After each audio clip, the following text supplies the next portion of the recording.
السلام علیکم۔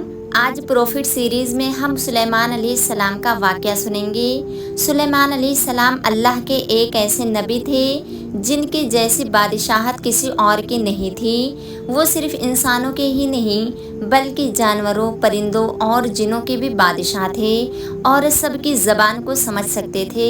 سلیمان علیہ السلام کو ہوا پر بھی اختیار تھا اور وہ کچھ ہی سیکنڈوں میں ادھر سے ادھر آ جا سکتے تھے۔ تو چلیے شروع کرتے ہیں with the real life story of prophet سلیمان علیہ السلام۔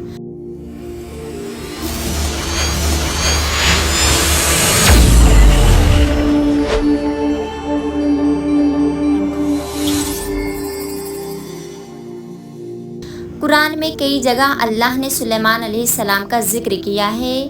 سلیمان علیہ السلام داؤد علیہ السلام کے بیٹے تھے۔ اللہ نے باپ اور بیٹے دونوں کو نبوت سے نوازا تھا۔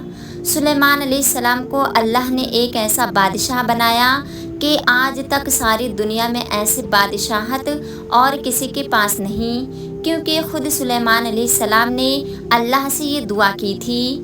پھر اللہ نے ہوا کو سلیمان علیہ السلام کے کنٹرول میں دے دیا۔ سلیمان علیہ السلام جہاں چاہتے ہوا انہیں نرمے سے پہنچا دیا کرتی تھی۔ مہینوں کا سفر سلیمان علیہ السلام منٹوں میں طے کر لیا کرتے تھے، اور اللہ نے سلیمان علیہ السلام کو جنوں پر کنٹرول دے دیا۔ جن سلیمان علیہ السلام کے حکم سے بلند عمارتیں تعمیر کرتے تھے، دریا میں غوطہ لگا کر ان سے ہیرے، جواہرات اور موتی وغیرہ نکالتے تھے، جو عام کام انسانوں کی طاقت سے زیادہ ہوتے تھے۔ سلیمان علیہ السلام جنوں سے وہ کام لیا کرتے تھے۔ جو جن آپ کا کہنا نہیں مانتے تھے اور شرارتیں کر کے کاموں میں رکاوٹ ڈالتے تھے، آپ انہیں زنجیروں میں جکڑ کر قید خانے میں ڈال دیتے تھے۔ اور سلیمان علیہ السلام کی خاص صفتوں میں سے ایک صفت یہ بھی ہے کہ وہ جانوروں اور پرندوں کی بولی کو سمجھ سکتے تھے۔ سورہ نمل میں اس کا ذکر آیا ہے۔ ایک دن سلیمان علیہ السلام کے سامنے ان کے تمام لشکر جنات، انسان اور پرندوں میں سے جمع کیے گئے۔ جب وہ چیونٹیوں کے میدان میں پہنچے تو ایک چیونٹی نے کہا، ہٹو، اپنے اپنے گھروں میں گھس جاؤ، ایسا نہ ہو کہ بے خبری میں سلیمان اور ان کا لشکر تمہیں روند ڈالے۔ اللہ نے ایک چھوٹی سی چیونٹی کی یہ بات سلیمان علیہ السلام کو سنوا دی۔ اس بات پر سلیمان علیہ السلام مسکرا کر ہنس پڑے، کہنے لگے، اے پروردگار، تو مجھے توفیق دے کہ میں تیری ان نعمتوں کا شکر ادا کروں جو تو نے مجھ پر انعام کی ہے، اور میں ایسے نیک عمل کرتا رہوں جس سے تو خوش رہے، اور مجھے اپنی رحمت سے نیک بندوں میں شامل فرما دے۔ اللہ تعالیٰ نے سلیمان علیہ السلام کو فیصلہ کرنے کی زبردست صلاحیت عطا فرمائی تھی۔ ایک بار دو عورتیں اپنا مقدمہ لے کر داؤد علیہ السلام کے پاس آئیں۔ دونوں کو اللہ نے ایک ایک اولاد دی تھی۔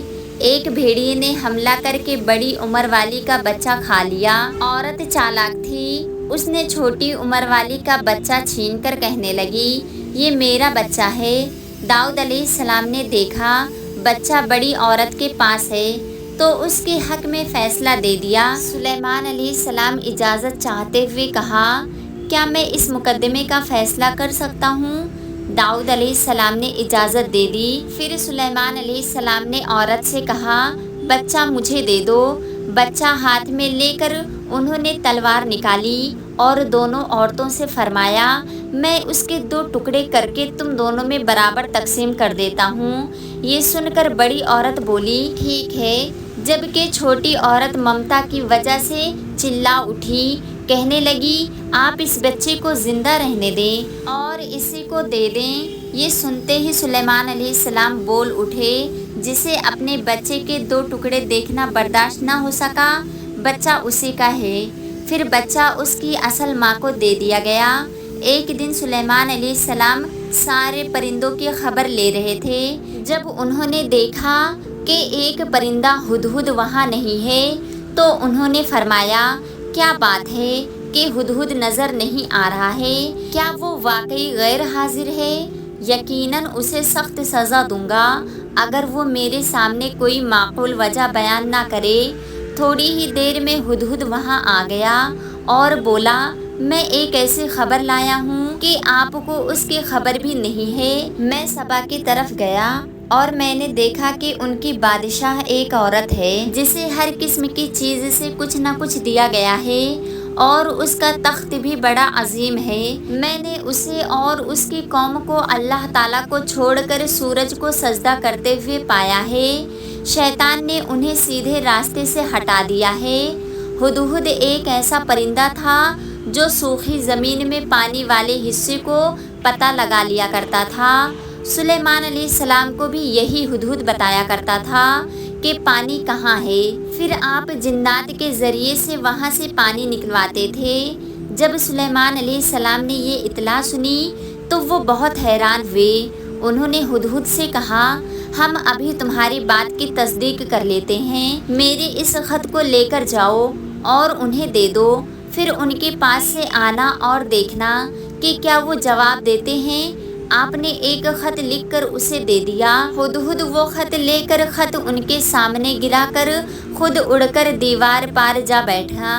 خط دیکھ کر ملکہ بلقیس نے کہا، اے سرداروں، میری طرف ایک باوقت خط ڈالا گیا ہے جو سلیمان علیہ السلام کی طرف سے ہے اور جو بخشش کرنے والے مہربان اللہ کے نام سے شروع ہوتا ہے۔ اس میں یہ لکھا ہے کہ تم سرکشی نہ کرو اور مسلمان بن کر میرے پاس آ جاؤ۔ ملکہ بلقیس نے کہا، اے میرے سرداروں، تم میرے اس معاملے میں مجھے مشورہ دو، میں کسی چیز کا فیصلہ تمہاری رائے کے بغیر نہیں کرتی۔ سب نے جواب دیا، ہم طاقت اور قوت والے ہیں، سخت لڑنے والے ہیں، آگے آپ کو اختیار ہے، آپ خود ہی سوچ لیجئے کہ آپ ہمیں کیا حکم فرماتی ہیں۔ ملکہ بلقیس نے کہا، بادشاہ جب کسی بستی میں گھستے ہیں تو اسے اجاڑ دیتے ہیں اور وہاں کے عزت دار لوگوں کو ذلیل کر دیتے ہیں، اور یہ لوگ بھی ایسا ہی کریں گے۔ میں انہیں ایک ہدیہ بھیجتی ہوں، پھر دیکھ لوں گی کہ قاصد کس طرح کا جواب لے کر آتا ہے۔ ملکہ بلقیس یہ اندازہ کرنا چاہتی تھی کہ سلیمان علیہ السلام کس قسم کے بادشاہ ہیں اور یہ کہ ان کے خلاف لڑ سکیں گے بھی یا نہیں۔ چنانچہ اس نے فلسطین کی طرف بے شمار تحفے فرمان کیے تاکہ لڑائی کی نوبت نہ آئے، لیکن جب سلیمان علیہ السلام کے پاس یہ تحفے پہنچے تو وہ غضبناک ہو گئے۔ جب قاصد سلیمان علیہ السلام کے پاس پہنچا تو انہوں نے فرمایا، کیا تم مال سے مجھے مدد دینا چاہتے ہو؟ مجھے تو میرے رب نے اس سے بہت بہتر دے رکھا ہے جو اس نے تمہیں دیا ہے، بس تم ہی اپنے تحفوں سے خوش رہو، جاؤ ان کی طرف واپس لوٹ جاؤ، ہم ان کے مقابلے میں وہ لشکر لے کر آئیں گے جن کے سامنے پڑنے کی ان میں طاقت نہیں، اور ہم انہیں ذلیل کر کے وہاں سے نکال کر باہر کر دیں گے۔ قاصد ان کا جواب سن کر اور یہ صورتحال دیکھ کر دہشت زدہ ہو گیا۔ اس نے ملکہ بلقیس کی طرف جا کر یہ ساری حقیقت بیان کر دی۔ ملکہ بلقیس نے سلیمان علیہ السلام کو پیغام بھجوایا کہ ہم اسلام قبول کرنے کے لیے تیار ہیں۔ جب یہ پیغام سلیمان علیہ السلام تک پہنچا تو آپ اپنے درباریوں کی طرف متوجہ ہوئے اور فرمایا، اے سرداروں، تم میں سے کوئی ہے جو ملکہ بلقیس کے یہاں پہنچنے سے پہلے ان کا تخت یہاں لا دے؟ ایک جن نے کہا، آپ اپنی مجلس سے اٹھیں، اس سے پہلے ہی میں ان کا تخت یہاں پر حاضر کر دوں گا۔ ایک شخص جس کے پاس کتاب کا علم تھا وہ بولا، آپ پلک جھپکائیں، اس سے پہلے ہی میں ان کا تخت آپ کے پاس پہنچا سکتا ہوں، اور اس نے فوراً ملکہ بلقیس کا تخت سلیمان علیہ السلام کے سامنے لا کر رکھ دیا۔ جب سلیمان علیہ السلام نے تخت کو اپنے سامنے پایا تو انہوں نے فرمایا، یہ میرے رب کا فضل ہے تاکہ وہ مجھے آزمائے کہ میں شکر گزاری کرتا ہوں یا ناشکری کرتا ہوں۔ جو شکر گزاری کرے وہ اپنے ہی نفع کے لیے شکر گزار ہے، اور جو ناشکری کرے تو میرا پروردگار بے پرواہ ہے اور کرم کرنے والا ہے۔ پھر سلیمان علیہ السلام نے اس تخت میں تبدیلی کرنے کا حکم دیا۔ اس تخت میں ہیرے جواہرات نکال دیے گئے اور دوسری جگہ پر لگا دیے گئے تاکہ اس کی صورت بدل جائے۔ پھر جب ملکہ بلقیس وہاں آ گئیں تو ان سے پوچھا گیا، کیا آپ کا تخت بھی ایسا ہی ہے؟ ملکہ بلقیس نے نہ تو ہاں کہا کیونکہ وہ تو اپنا تخت پیچھے سبا کے علاقے میں چھوڑ کر آ گئی تھیں، اور نہ ہی انہوں نے نہ کہا، کیونکہ یہ انہی کا تخت محسوس ہو رہا تھا۔ البتہ اس میں کچھ تبدیلی محسوس ضرور ہو رہی تھی۔ کافی سوچ کر انہوں نے جواب دیا، یہ تخت میرا ہی لگتا ہے۔ اس کے بعد سلیمان علیہ السلام بلقیس کو ایک محل میں لے گئے۔ سلیمان علیہ السلام اپنی سلطنت کا ایک ایسا منظر دکھانا چاہتے تھے جو کسی انسان نے پہلے نہ دیکھا ہو۔ یہ محل مکمل طور پر شیشے کا بنا ہوا تھا، اس سے دوسری طرف دیکھا جا سکتا تھا۔ فرش بھی شیشے کا تھا، شیشے کے نیچے پانی چھوڑا گیا تھا، پانی چلتا رہتا تھا۔ آپ ملکہ بلقیس کو لے کر اس محل میں داخل ہوئے تو وہ بہت حیران ہوئی کہ اس محل میں تو پانی بہہ رہا ہے۔ انہوں نے اپنا لباس کچھ اوپر کر لیا تاکہ وہ بھیگ نہ جائیں۔ پھر ملکہ بلقیس نے اپنا پیر پانی پر رکھنا چاہا تو وہ شیشے پر پڑا۔ اس بات پر ملکہ بلقیس کو بہت شرمندگی محسوس ہوئی کہ وہ دھوکہ کھا گئیں۔ یہ شیشے کا محل اتنا عالی شان تھا کہ اسے جنوں کے ذریعے بنایا گیا تھا۔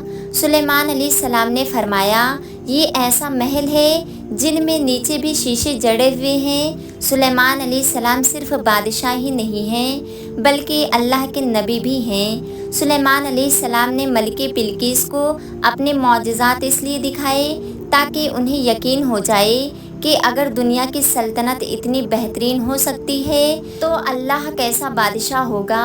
اللہ کے سامنے سورج تو کچھ بھی نہیں جس کی وہ عبادت کیا کرتی تھی۔